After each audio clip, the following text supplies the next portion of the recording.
सर्व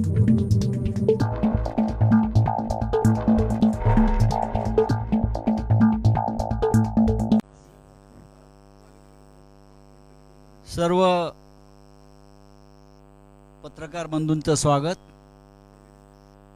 भगिनी आहेतच आपल्या यातले बरेच पत्रकार मगाशी मुंबऱ्यामध्ये चेंगरून चिरडून इथपर्यंत पोहोचलेले आहेत आणि महाराष्ट्राला आपण ठाण्यातली आणि मुंबऱ्यातली सत्यस्थिती दाखवलेली आहे. माननीय उद्धवजी म्हणाले की प्रास्ताविक करा. म्हणजे प्रास्ताविकाची अजिबात गरज नाही आहे खरं म्हणजे. तरी आज सकाळी कोणीतरी आव्हान देत होतं, ठाण्यात येऊन दाखवा माननीय उद्धव ठाकरे साहेबांना. आम्ही ठाण्यात आलो, ठाण्यातून मुंबऱ्याला गेलो आणि एक चित्र महाराष्ट्रानं पाहिलं की शिवसेना कोणाची. इलेक्शन कमिशनला जरी हे समजलं नसेल, मी इथे दोन ठाण्याचे ठाणेदार बसलेले आहेत, जितेंद्र आव्हाड आणि खासदार राजन विचारे, आणि आमचे सगळे सहकारी इथे उपस्थित आहेत. फार वेळ न लावता मी माननीय उद्धवजींकडे माईक देतो आणि आपण त्यांच्याशी संवाद साधावा. सर्वप्रथम आपल्याला सर्वांना आणि आपल्या माध्यमातून महाराष्ट्रातील सर्व जनतेला मी दिवाळीच्या शुभेच्छा देतो आहे. आत्ता आपली पत्रकार परिषद आहे, नाहीतरी कोणतरी पाठी रिकाम्या खुर्च्यांचा फोटो काढेल आणि दाखवेल की यांच्या प्रेस कॉन्फरन्सला खुर्च्या रिकाम्या होत्या. तर फरक फक्त समजून घ्या, ही प्रेस कॉन्फरन्स आहे, पत्रकार परिषद, आणि तरी देखील बऱ्याचशा खुर्च्या भरलेल्या आहेत. आपण सर्वजण साक्ष आहात. आता संजय राऊत म्हणाले त्याप्रमाणे मी तुम्हाला सर्वांना धन्यवाद देतो. महाराष्ट्रातलं खरं चित्र आपण आपल्या माध्यमातून संपूर्ण देशाला दाखवलेलं आहात. पोलिसांची हतबलता सुद्धा सर्व महाराष्ट्राने पाहिलेली आहे. यात मी पोलिसांना दोष देत नाही, पण सरकार म्हणून जो काही कारभार सुरू आहे, या सरकारने याच पोलिसांना वारकऱ्यांवरती लाठीमार करायला लावला होता. याच सरकारने शांततेत चालू असलेलं मराठा आरक्षणाच्या सर्व आंदोलकांवरती अत्यंत पाशवी लाठी हल्ला करायला लावला होता. आणि याच सरकारने त्याच पोलिसांना आज चोरांचं रक्षण करायला लावलं. म्हणजे मी समजू शकतो पोलिसांची मानसिकता काय झाली असेल, की ज्यांना कसं वागवायचं हे त्यांना पोलिसांना कळले, त्यांचं रक्षण करावं लागतंय. अशी नामुष्की मला नाही वाटत यापूर्वी महाराष्ट्रामध्ये कधी पोलिसांवरती आली असेल. आज मी स्वतः आलो होतो, हे एवढ्यासाठी आलो होतो कारण सत्तेचा माज ह्या गद्दारांना आलेला आहे. यांच्याकडे हे नेभळट आहेत, अगदी मी उघडपणाने सांगतोय, नेभळट आहेत. गद्दार तर आहेतच, चोर तर आहेतच, पण नामर्द पण आहेत. कारण यांना सत्तेचा आधार घेऊन हे अत्याचार करतायत.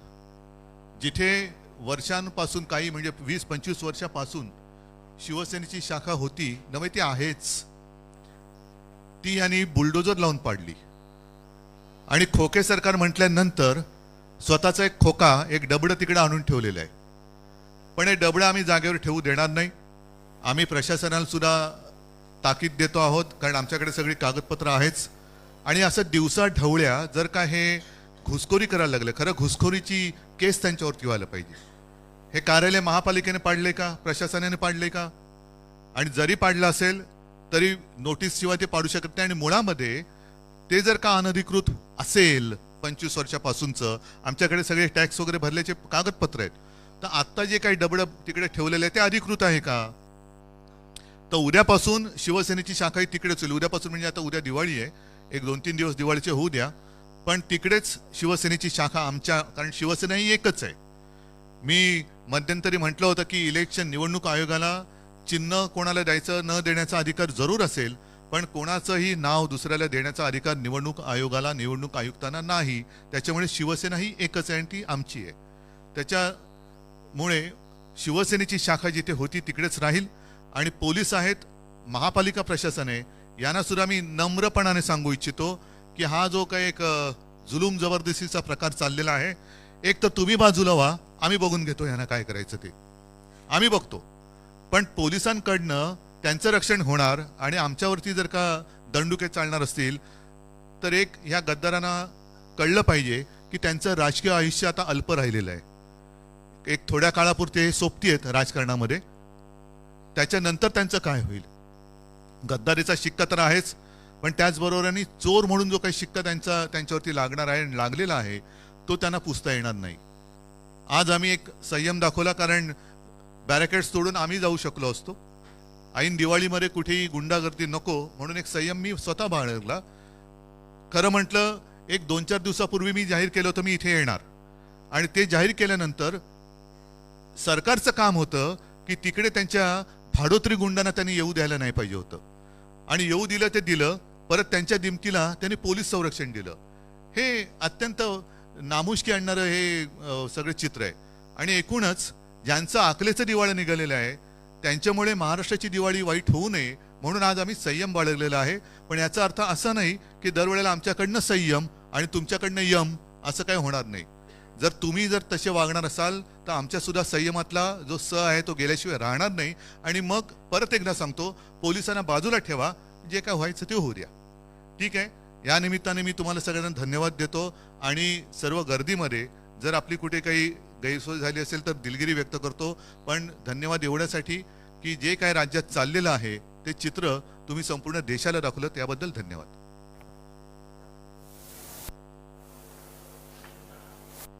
ठीक आहे.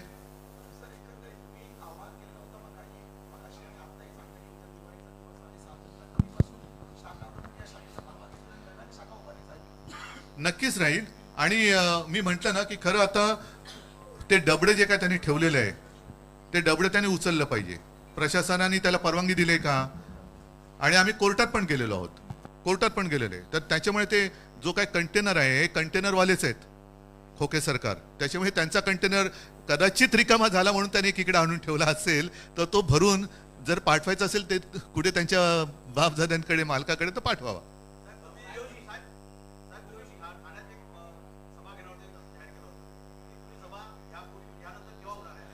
मी सांगतो तुम्हाला. नाही, गद्दारांना धडा शिकवण्यासाठी मी ठाण्यात येण्याची गरज नाही. ठाणेकर हे तगडे आहेत आणि ठाणेकरांना गद्दारी चालतच नाही मुळामध्ये. कारण गद्दारांना धडा शिकवा हा आमच्या आनंद दिघेंचाच एक गुरुमंत्र हा ठाणेकरांनी जोपासलाय. त्याच्यामुळे ठाण्यामध्ये गद्दारी चालणारच नाही.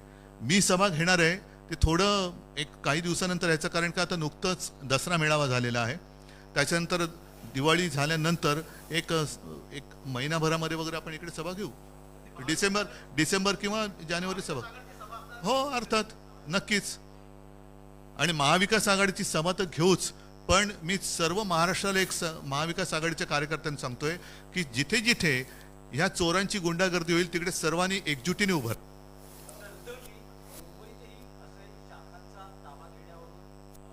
नाही, संघर्ष नाही झाला. एक सांगतो, एक शाखा त्यांनी आमची पाडण्याचा एक केलं बेहरामपाड्यातली, आणि त्याच्यामध्ये नंतर जे काय घडलं ते तुम्हाला माहिती आहे. आमच्या शिवसैनिकाच्या भाषेत ज्यांनी शाखा पाडली त्याने जाब विचारला.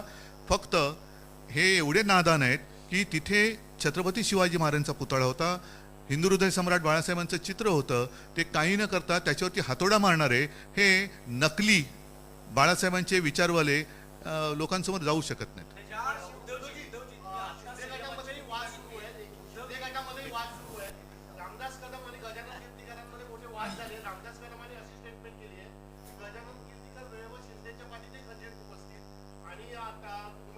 गद्दारांच्या वाटा गद्दारांना माहिती, मी काय बोलणार.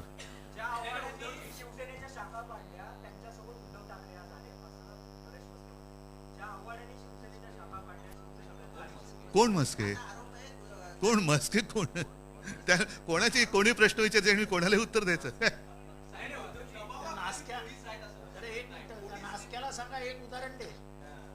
ठीक, जाऊ दे ना, त्याला केवढे उत्तर द्यायचं. हा, होय.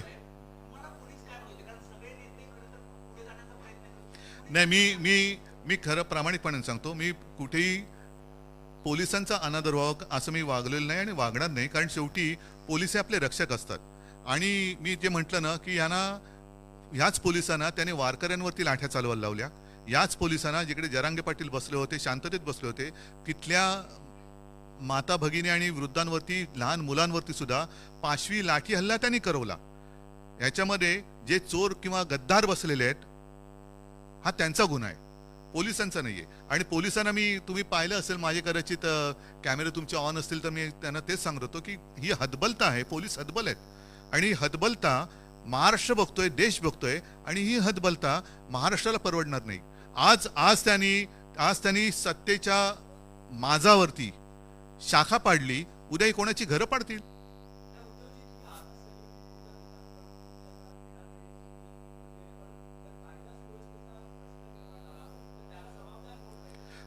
मला असं वाटतं सदरक्षणाय खल निग्रणाय हे पोलिसांचं ब्रीदवाक्य आहे.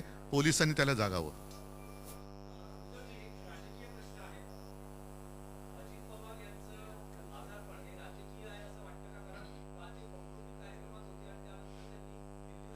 माझा आता अजितदारांशी काही संपर्क नाहीये, त्याच्यामुळे त्यांना कसला नेमका ताप आहे, सहकाऱ्यांचा ताप, मनस्ताप, म्हणजे ताप आहे की मनस्ताप आहे हे त्यांना माहिती, मला नाही माहिती. ठीक आहे,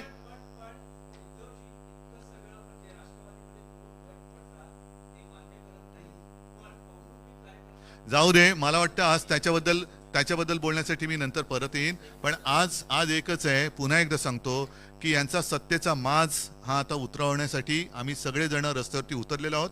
महाराष्ट्रातील जनतेला एकच सांगतोय की तुम्ही काळजी करू नका, आम्ही मजबूतीने तुमच्या सोबत आहोत.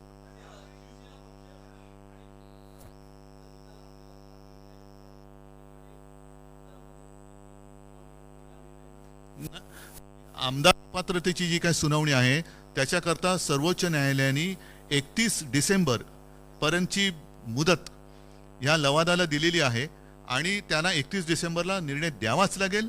तो काही दिला तरी देखील किंवा नाही दिला तरी देखील जानेवारीच्या पहिल्या आठवड्यात माझ्या अपेक्षेप्रमाणे सर्वोच्च न्यायालय ह्याच्यावरती निकाल देईल आणि तो न्याय देईल अशी मला खात्री आहे. राव रे, नितीश कुमार मुंबऱ्यात आलेले नाहीत, त्याच्यामुळे मी त्याच्यानंतर बोलतो. चला, धन्यवाद. जय हिंद, जय महाराष्ट्र.